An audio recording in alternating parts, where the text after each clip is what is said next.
April 14th, 1912. The North Atlantic, 400 miles south of Newfoundland, aboard the RMS Titanic, Second Officer Charles Latoller finishes his watch and turns in for the night. The sea is flat calm, the air is bitter cold, and there is no moon. At 11:40 p.m., Lookout Frederick Fleet rings the crow's nest bell 3 times. Dead ahead, an iceberg, the helm turns hard. The engines reverse, but it is too late. The ship's hull scrapes along the ice for 10 seconds. Below decks, 5 watertight compartments begin taking water. The ship's builder, Thomas Andrews, does the math within the hour. Titanic is designed to survive 4 compartments flooding. 5 have been breached. He tells Captain Edward Smith the ship has, at most, 2 hours to live. Smith gives the order to uncover the lifeboats. What happens next becomes one of the most debated failures in maritime history. Titanic carries 20 lifeboats. Together, they have room for 1,178 people. There are over 2,200 souls on board. The math is already against them, but the deeper failure is not the shortage of boats. It is what happens to the boats that exist. At 12:45 a.m., lifeboat number 7 is lowered first. It has a capacity of 65. It leaves with 28. 10 minutes later, lifeboat number 6 follows. Capacity, 65. It leaves with 28, including only 1 crewman to row it. A fact Quartermaster Robert Hutchins will protest for the rest of his life. Lifeboat number 5 departs with just 36 aboard, roughly half full. Officers on deck are following an old maritime instinct: women and children first. But instinct becomes hesitation, and hesitation becomes empty seats. Many crew members believe the boats, built to hold 65, cannot safely be lowered while full. They fear the davits, the mechanical arms that lower the boats, will buckle under the weight. No one has tested this. No one has drilled the crew on it either. Titanic's lifeboat drill, scheduled for that very Sunday morning, was canceled by Captain Smith without public explanation. The crew that now loads boats in the dark, in a crisis, has never practiced doing it. Second Officer Latoller takes command of the port-side boats and applies the rule with rigid, literal force: women and children only, no exceptions, even when there are empty seats and men standing nearby who could fill them. On the starboard side, First Officer William Murdoch interprets the same rule more loosely, allowing men aboard when no women are present to take the seats. The 2 sides of one sinking ship are, in effect, run by 2 different sets of rules. Passengers below decks do not yet grasp the danger. Third-class passengers, housed on the lower decks, face locked gates meant to satisfy American immigration law, gates that some survivors later say are not opened in time. First-class passengers, close to the boat deck, have far shorter distances to travel and clearer instructions from stewards assigned to guide them. The geography of the ship becomes, in effect, the geography of survival. At 1 a.m., lifeboat number 1 is lowered. It has a capacity of 40. It leaves with 12 people, including 7 crew members and 5 passengers, among them Sir Cosmo and Lady Duff Gordon. The near-empty boat will haunt Sir Cosmo for the rest of his life. After rumors spread that he paid the crew not to go back for survivors, he denies it under oath. The rumor never fully dies. By 1:30 a.m., the tilt of the ship has become unmistakable. The band, led by Wallace Hartley, continues playing on deck. Detail survivors will repeat for decades, some placing different songs in his hands, no 2 accounts quite matching. What is certain is that the music does not stop. At 1:40 a.m., collapsible boat C is lowered. Aboard it is J. Bruce Ismay, chairman of the White Star Line, the company that owns Titanic. He steps into the boat as it is being lowered, with no women waiting nearby on that section of deck. The decision will follow him for the rest of his life. The press brands him a coward within days.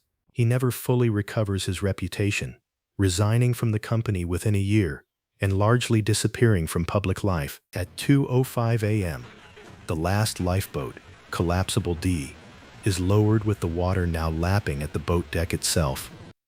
Behind it, over 1,500 people remain on a ship with less than 15 minutes left. At 2:17 a.m., the lights fail.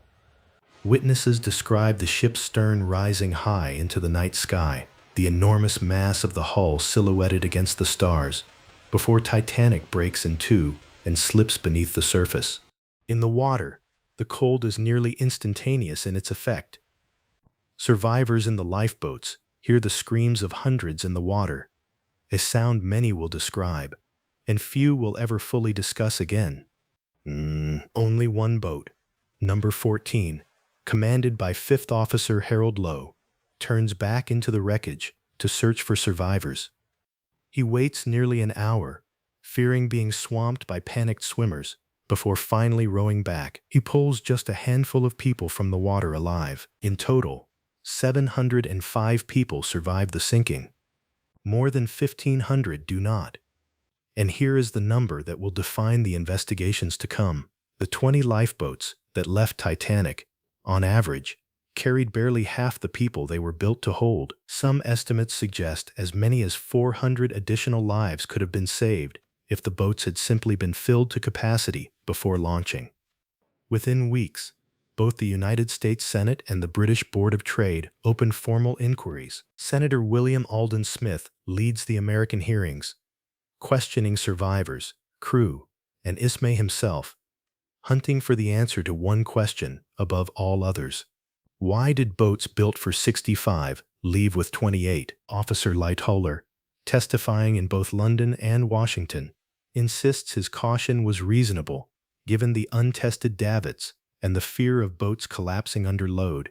Critics call this an excuse dressed as prudence. The British inquiry, led by Lord Mersey, ultimately finds no single officer criminally at fault, but the pattern across both investigations is impossible to ignore. Undertrained crew, no boat drill, poor communication between officers, and a rule applied so rigidly on one side of the ship that it cost dozens of lives that could have been saved on the other. The inquiries lead to real change.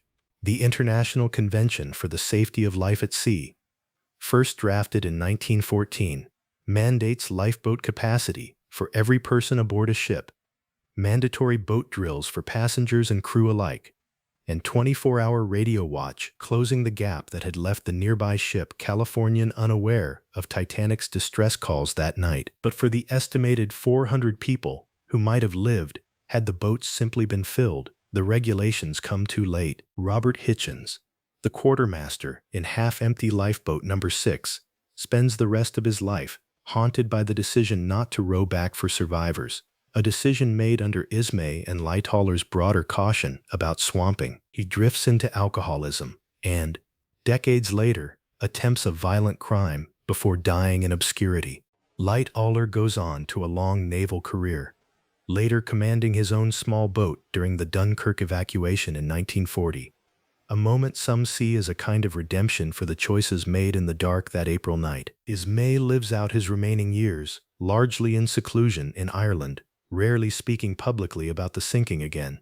The wreck of Titanic itself is not found until 1985, discovered by a joint American and French expedition led by Robert Ballard, using a submersible camera system originally developed for a classified Navy mission. When the wreck is finally located, over 2 miles down, researchers find something that reopens the entire debate about that night. Scattered across the debris field are pieces of the lifeboats themselves, along with davits, and detailed analysis of their design confirms something long suspected. The davits were, in fact, rated to lower fully loaded boats safely. The fear that stopped officers from filling them had no basis in the ship's actual engineering. It was caution built on assumption, not fact, and it cost lives that never needed to be lost. Today, the wreck continues to decay, consumed by iron-eating bacteria that scientists estimate will reduce much of the hull to rust within decades. Expeditions still descend to document it before it disappears entirely. But the mystery that endures is not about the iceberg, or the ship, or even the disaster itself. It is about the 20 boats that could have carried far more than they did, launched by men following a rule they never questioned. On a night when questioning it would have saved hundreds of lives, the davits could have held them all.